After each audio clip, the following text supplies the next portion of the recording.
कुर्बे क़यामत के करीब अल्लाह ताला हजरत जिब्रील अलैहिस्सलाम को जमीन पर भेजेंगे और वो इस दुनिया से कुरान पाक, तमाम आलमे इल्म, हजर असवद, मौका में इब्राहिम, हजरत मूसा अलैहिस्सलाम का ताबूत और 5 नहरें, ये 6 चीजों को रूहें जमीन से उठा ले जाएंगे और इस दुनिया में लोग इन 6 बरकतों से बिल्कुल महरूम हो जाएंगे। फिर उस वक्त क़यामत से पहले कुछ ऐसे खूंखार कौम आएंगे जिनकी औरतें 1000 से ज्यादा बच्चे पैदा करने की ताकत, कुव्वत वाली होगी और वह लोग बहुत ही ताकतवर होंगे जिससे लड़ने की पावर किसी भी इंसान के पास नहीं होगा। इसीलिए उनके खौफ और हैबत से इंसान अपने अपने जानवरों के साथ अपने घरों में छुपे होंगे, क्योंकि वह लोग जहां से गुजरेंगे उस जगह के जंगली जानवर, परिंदे, पानी, हरी वो सूखी चीजों, सांपों, बिच्छुओं और इंसानों तक को चट यानी जिंदा खा जाएंगे और जो कुछ भी उनके रास्ते में आएगा सब निस्तो नाबूद यानी तबाह हो बर्बाद कर देंगे। तो मेरे प्यारे दोस्त, क़यामत सीरीज के 6ठे वीडियो में हम आप लोगों को याजूज माजूज के बारे में पूरी मुकम्मल जानकारी बताने वाले हैं, जैसे याजूज व माजूज कौन है, किस तरह इस दुनिया पर हमला करेंगे और अभी वह कहाँ हैं और उस जगह उन्हें किसने कैद किया था और याजूज माजूज किसकी नस्ल से हैं, वगैरह वगैरह। तो आप लोगों से गुजारिश है कि आप लोग इस वीडियो को पूरा देखें और हो सके तो एक लाइक, कमेंट, शेयर करके अपने दोस्त और घर वालों को भी दिखाएं। तो मेरे भाई, अल्लाह की बनाई इस दुनिया में लगभग 20,000 से ज्यादा मखलूक हैं। जिस तरह जमीन को पैदा किया गया उसी तरह से क़यामत के वक्त फना भी किया जाएगा और इस दुनिया में ऐसी बहुत सी कौम गुजरी हैं जिन्होंने बेइंतहा जुल्म किया और जुल्म के वजह से अंधेरे हर तरफ छाए हुए थे, जिनको खत्म करने के लिए अल्लाह ने अपने नबियों को इस दुनिया में भेजा। इन्हीं जालिम कौमों में से एक कौम के बारे में हम आपको बताएंगे जिन्हें हम याजूज माजूज कहते हैं। तो मेरे प्यारे दोस्त, दज्जाल के कत्ल के बाद जब लोग अमन के साथ जिंदगी गुजार रहे होंगे उसी दौरान अल्लाह ताला हजरत ईसा अलैहिस्सलाम को हुक्म देगा कि तमाम मोमिनों को माउंट सीना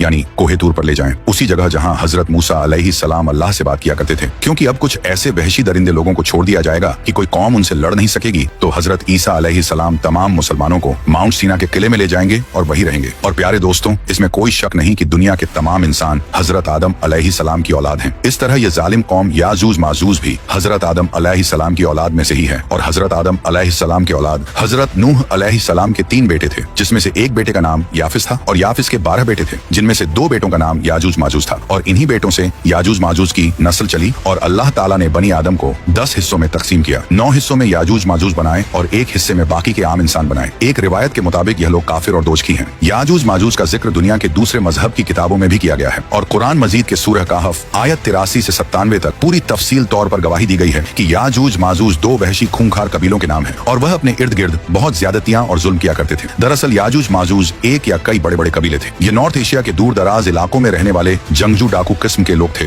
और याजूज और माजूज चौड़े चेहरे और छोटी छोटी आंखों वाले लोग होंगे। उनका रंग गोरा होगा और बाल काले होंगे। उनके चेहरे जैसे मंडी हुई बालें यानी कुशादा गोल होगा और ये बड़े लंबे चौड़े कद के होंगे। इनका रोज का मामूल बन गया था कि पहाड़ की दूसरी तरफ से ये खूंखार याजूज माजूज बड़ी तादाद में आकर इंसानी दुनिया में हमलावर होते और हर चीज को तबाह बर्बाद कर देते। ये कौम इतनी खूंखार थी कि ये बड़े बड़े दरिंदों को भी खा जाया करते, सांप और बिच्छू को भी नहीं छोड़ते थे। जब ये बाहर के दिनों में निकलते तो सारी खेतियां उजाड़ दिया करते थे और हर चीज को तबाह बर्बाद कर दिया करते, यहाँ तक कि इंसानों को भी खा जाया करते थे। उनके लिए इंसानों को हलाक करना, माल मवेशी लूटना और खेत खलियान को तबाह बर्बाद करना एक मामूली सी बात बन गई थी और उस वक्त लोग निहायत खौफ की हालत में इस जमीनी आफत से निजात पाने के लिए अपने रब से गिड़गिड़ा कर दुआएं करते थे कि अचानक एक सुबह जब वह लोग सोकर उठे तो देखा कि हजारों की तादाद में आलीशान अजनबी फौज उनके मैदानों में खेमाजन है। ये देखकर वह लोग हैरान और खौफजदा हो गए। फिर उस कौम के चंद सरदार उस फौज की तरफ गए और फौज के सिपाह सालार से बात करने की ख्वाहिश जाहिर की और इजाजत मिलने के बाद सरदारों को फौज के सिपाह सालार के खेमे में पेश किया गया। सिपाह सालार ने सरदारों को खुश आमदीद कहते हुए उन्हें यह यकीन दिलाया कि उनकी फौज ना तो उनके इलाकों पर कब्जा करेगी और ना ही उनके माल मवेशी और खेत खलियान को कोई नुकसान पहुंचाएगी। सरदार सिपाह सालार का नरम रवैया और अच्छा अखलाक देखकर बहुत खुश हुए, लेकिन जब उन्हें बताया गया कि पहले उनको दुनिया के अजीम बादशाह जुल्करनैन के सामने पेश किया जाएगा तो वह बहुत हैरान हुए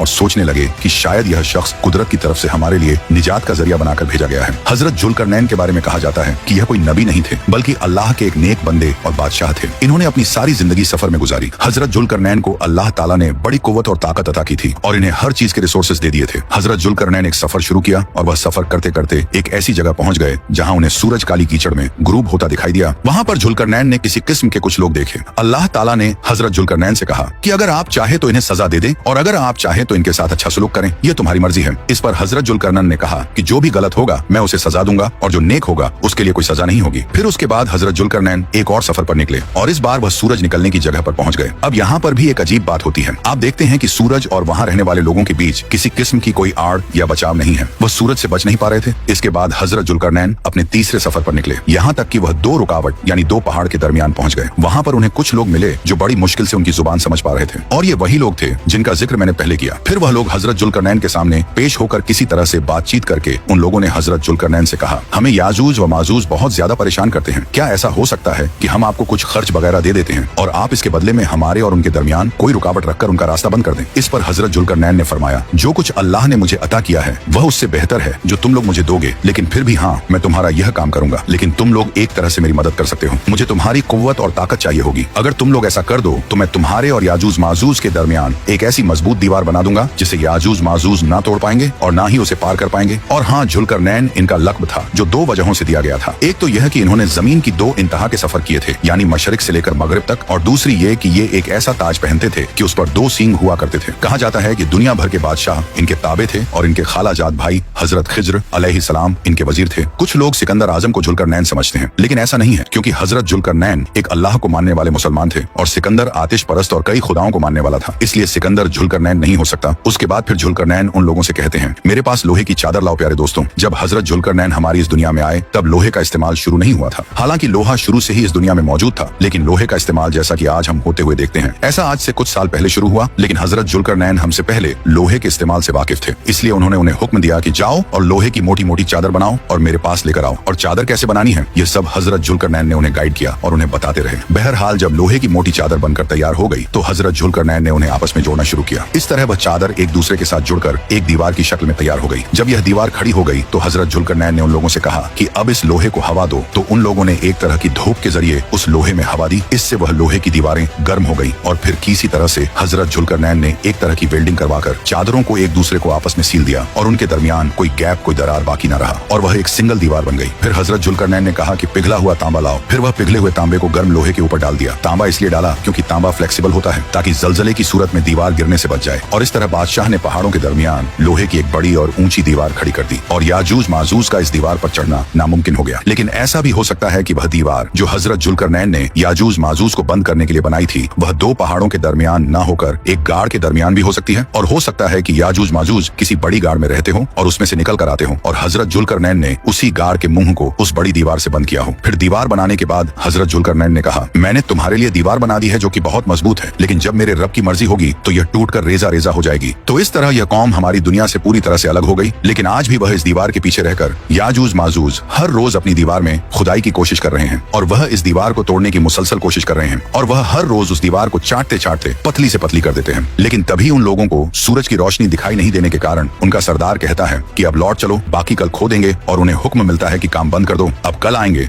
और कल खो देंगे। लेकिन अगले दिन जब वो वापस आते हैं तो दीवार फिर से पहले जैसी हो चुकी होती है और ऐसा कयामत तक होता रहेगा और उनकी ये कोशिश कयामत तक जारी रहेगी। यहाँ पर एक बात काबिल जिक्र है कि याजूज माजूज के दीवार तोड़ने में एक लफ्ज का अहम किरदार है और वो लफ्ज है इंशाअल्लाह। वह रोज दीवार तोड़ने के लिए आते हैं लेकिन नाकाम हो जाते हैं क्योंकि अल्लाह ताला ने उनसे दीवार तोड़ने की तौफीक छीन रखी है और इस लफ्ज की अदायगी को भी। लेकिन वक्त मुकर्रर पर इनकी जुबान से ये लफ्ज यानी इंशाअल्लाह खुद ब खुद आ जाएगा। हालांकि वह मुसलमान नहीं है, लेकिन फिर भी उनका सरदार कहेगा चलो बाकी का काम इंशाअल्लाह कल पूरा कर देंगे। इस तरह वह शर पसंद कौम दीवार तोड़ने में कामयाब हो जाएगी। कब जब कयामत के करीब हजरत ईसा अलैहिस्सलाम तमाम मुसलमानों को माउंट सीना के किले में ले जाएंगे और उस वक्त याजूज माजूज को बाहर आते ही हर तरफ तबाही फैल जाएगी। और इनकी ताकत का अंदाजा आप इस बात से लगा सकते हैं कि हजरत जुल्करनैन एक बहादुर बादशाह थे, लेकिन फिर भी इनकी फौज भी याजूज माजूज का मुकाबला नहीं कर सके, इसलिए उन्होंने इन लोगों को इस दीवार के पीछे कैद कर दिया था। बहरहाल जब यह कौम आजाद हो जाएगी तो हर तरफ तबाही मचाते हुए निकलेंगे और जिस नदी के पास से गुजरेंगे उसका सारा पानी पी जाएंगे, जिस दरख्त के पास से गुजरेंगे उसे खा जाएंगे और इनका पहला गिरोह बहरे तिबिया पर पहुंचेगा और झील का सारा पानी पी जाएगा। बहरे तिबिया फिलिस्तीन के शुमाल में मौजूद है और यह फिलिस्तीन की सबसे बड़ी झील है। इसी तरह जब लास्ट गिरोह वहां पहुंचेगा तो हैरान होकर कहेगा यहाँ पर कभी पानी हुआ करता था। फिर यह कौम हर तरफ फसाद बर्पा कर देंगे, जिस भी चीज के पास से याजूज माजूज गुजरेंगे उसे तबाह बर्बाद कर देंगे। उनके खौफ और हैबत से इंसान अपने अपने जानवरों के साथ अपने घरों में बंद हो चुके होंगे। खाने पीने की चीजों में बेहद कमी हो जाएगी, यहाँ यहाँ तक कि हदीस में आता है कि उस वक्त बैल के एक सर की कीमत उतनी हो चुकी होगी जितनी आप सल्लल्लाहु ताला अलैहि वाले वसल्लम के जमाने में 100 दिनार हुआ करते थे। पूरी दुनिया के सड़कों पर वीरानी छा चुकी होगी, धूल मिट्टी खाक उड़ रही होगी और इंसान गायब हो चुके होंगे। और उस वक्त अगर कोई आवाज आ भी रही होगी तो वह याजूज माजूज के हंसने और चीखने चिल्लाने की आवाज होगी। और फिर ऐसा वक्त आ जाएगा कि सारी जमीन पर याजूज माजूज का ही कब्जा होगा। जमीन को मुकम्मल तौर पर वीरान कर देने के बाद याजूज माजूज कहेंगे, अब जमीन वाले सब मर चुके हैं, अब आसमान वालों की बारी है, लिहाजा अब वह आसमान की तरफ अपने तीर चलाएंगे तो तीर खून से भरकर वापस होंगे। अब सवाल उठता है कि इतने एडवांस दौर में वह तीरों का इस्तेमाल क्यों करेंगे? तो जवाब यह है कि याजूज माजूज हजरत नूह अलैहिस्सलाम के बेटे याफिस की औलाद में से हैं। और अगर हथियारों की बात की जाए तो याफिस का दौर तीर और कमानों का ही था। लिहाजा हम यह कह सकते हैं कि जब वह लोग बाहर आएंगे तो वह जिन हथियारों से बखूबी वाकिफ हैं वह तीर कमान ही होंगे, क्योंकि उन्होंने तीर कमान का ही इस्तेमाल किया हुआ है। उनको पता ही तीरों कमान का है, इसलिए हम अंदाजा ही लगा सकते हैं, क्योंकि असल हकीकत तो अल्लाह ही जानता है। लेकिन एक बात याद रखने लायक है कि वह वक्त हमारी सोच और समझ से एकदम बाहर होगा। हम अपनी अक्लो अंदाजा तो लगा सकते हैं, लेकिन कोई भी शख्स इन बातों को दावे के साथ नहीं बता सकता कि उस वक्त ये सारी बातें किस तरह से होंगी। लेकिन कुछ बातें तो यकीनी हैं जो हमें हदीस से पता चलती हैं। याजूज माजूज की दौड़े वक्त में जब पूरी दुनिया तबाह बर्बाद हो जाएंगे तो फिर उधर पहाड़ पर हजरत ईसा अलैहिस्सलाम अपने साथियों समेत मिलकर दुआ फरमाएंगे, ऐ अल्लाह, इन याजूज माजूज से हमें निजात दिला। तो हजरत ईसा अलैहिस्सलाम की दुआ कबूल होगी और हजरत ईसा अलैहिस्सलाम की दुआ से ही इन याजूज माजूज की गर्दन में अल्लाह ताला एक बीमारी पैदा करेगा और वह एक किसी किस्म का वायरस होगा जिससे उनकी गर्दन में एक जख्म पैदा हो जाएगा और उस जख्म की वजह से वह मरमर कर सड़कों पर गिरने लगेंगे। चारों तरफ इनकी लाशों के ढेर लग जाएंगे। इस तरह से याजूज माजूज की सारी कौम हलाक हो जाएगी। इनकी लाशें इतनी तादाद में होंगी कि सड़कों पर पांव रखना भी मुश्किल होगा। हर तरफ याजूज माजूज की लाशें ही लाशें बिछी होंगी। याजूज माजूज की मौत के बाद हर तरफ खामोशी छा जाएगी तो घरों में कैद हो चुके लोगों में करारी पैदा होगी और वह एक दूसरे से पूछेंगे, क्या कोई है कि जो बाहर जाकर देखे कि यह खामोशी क्यों हो गई, आखिर हुआ क्या है? फिर एक शख्स बाहर निकलने के लिए तैयार हो जाएगा और वह यह बात अपने जहन में लेकर निकलेगा कि शायद अब मैं वापस ना आ सकूं। लेकिन बाहर जाकर वह देखेगा कि याजूज माजूज मर चुके हैं और उनकी लाशें एक के ऊपर एक ढेर लगी हुई हैं। और तब वह आवाज बुलंद कहेगा, पुरसुकून हो जाओ, अल्लाह ने खुद ही तुम्हारे दुश्मन को खत्म कर दिया है। और तब लोग दोबारा से बाहर निकलना शुरू होंगे और वह देखेंगे कि एक हाथ भर भी ऐसी जगह नहीं होगी जहां याजूज माजूज की लाशों की गंदगी और बदबू से भरी हुई ना हो। ये सब देखकर फिर हजरत ईसा अलैहिस्सलाम अपने साथियों के साथ अल्लाह से दुआ करेंगे तो अल्लाह एक तेज हवा और एक किस्म के ऐसे बड़े बड़े परिंदे भेजेंगे जिनकी गर्दन ऊंटों की गर्दन की तरह लंबी होंगी और वो याजूज माजूज की लाशों को उठाकर कहीं फेंक आएंगे। लेकिन किस जगह फेंक कर आएंगे ये कोई नहीं जानता। फिर उसके कुछ सालों के बाद हजरत ईसा अलैहिस्सलाम की वफात हो जाएगी। इसके बाद फिर एंट्री होगी एक अजीब शक्ल की जानवर दाब्बतुल अर्द की। तो subscribe your channel for next video. और आखिर में अल्लाह रब्बुल इज्जत से दुआ है कि अल्लाह ताला हमें नेक अमल करने और बुराई से बचने की तौफीक अता फरमाए। आमीन या रब्बुल आलमीन। तो आप लोग भी आमीन जरूर लिखें।